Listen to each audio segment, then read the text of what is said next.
Good evening, West Seattle community. I'm Kira Hopkins, teacher at West Seattle. Welcome parents, family, friends, staff, and students. In Jazzy's words, or was it the Batman? Graduates, you are looking fitting. On behalf of the staff of West Seattle High School and all your teachers, all the way back to kindergarten, I can say that we are proud of you. You have worked hard to attain skills and knowledge to reach the achievement of your high school graduation. Now, one of the hardest skills you have learned is how to write. And as one of your many writing teachers, I will be speaking to you as writers, giving you one more final writing lesson as a way to think about life, because it is a way to process and remember it. First of all, writers, consider your context. Looking back on the years you spent at West Seattle High School, the class of 2023 had just joined the Wildcat family as ninth graders when we were suddenly plunged into remote learning during the global COVID pandemic. You spent the end of ninth grade and most of 10th grade at home and online.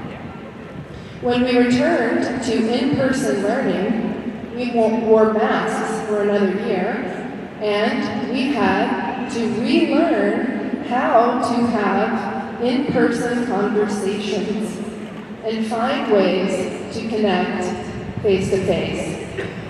In addition, we have contended with political turmoil, climate change, racial injustice, grief and loss, as well as better understanding consent. You have come through a lot. Secondly, writers, take up the challenge.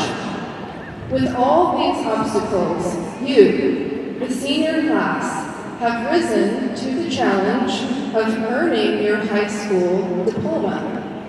You have researched and debated, contrived theater and ceramics, marched in the band at Disneyland, sunk baskets, thrown footballs, run miles, cheered at state, conducted experiments, solved mathematical equations, read novels, written papers, and studied history.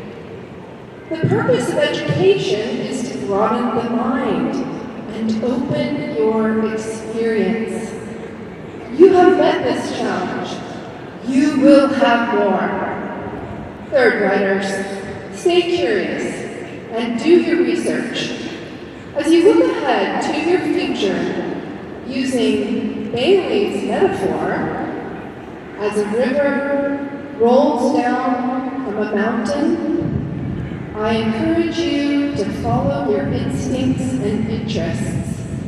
Explore ideas and hone your craft. Learn from those who have gone before you.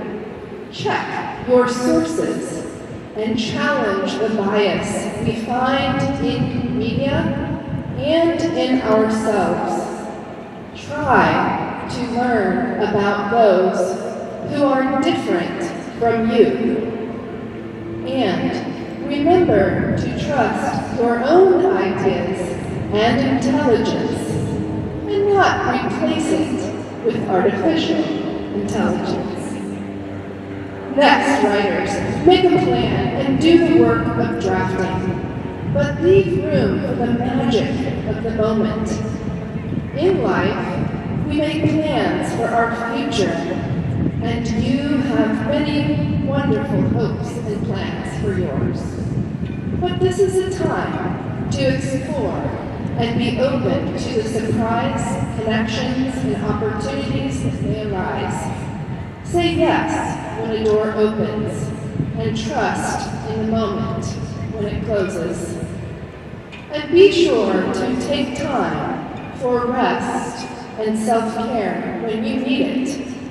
Pulling all-nighters in college may seem effective, but rarely is. Try sleeping on it to clear your thoughts and energize your ideas, as was true for me as a student. Finally, the last stage of writing is polishing and publishing. That is like the moment we find ourselves in tonight. You, on a stage, celebrating this moment, but with all the joy of this moment and looking forward, I encourage you to remember where you came from as you contemplate where you are going.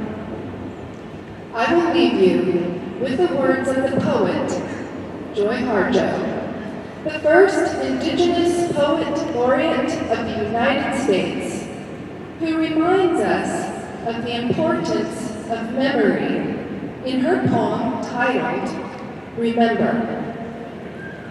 Remember the sky you were born under. Remember, you are all people, and all people are you. Remember, you are this universe, and this universe is you. Remember, all is in motion, is growing, is you. Remember, language comes from this. Remember, the dance language is, that life is. Remember.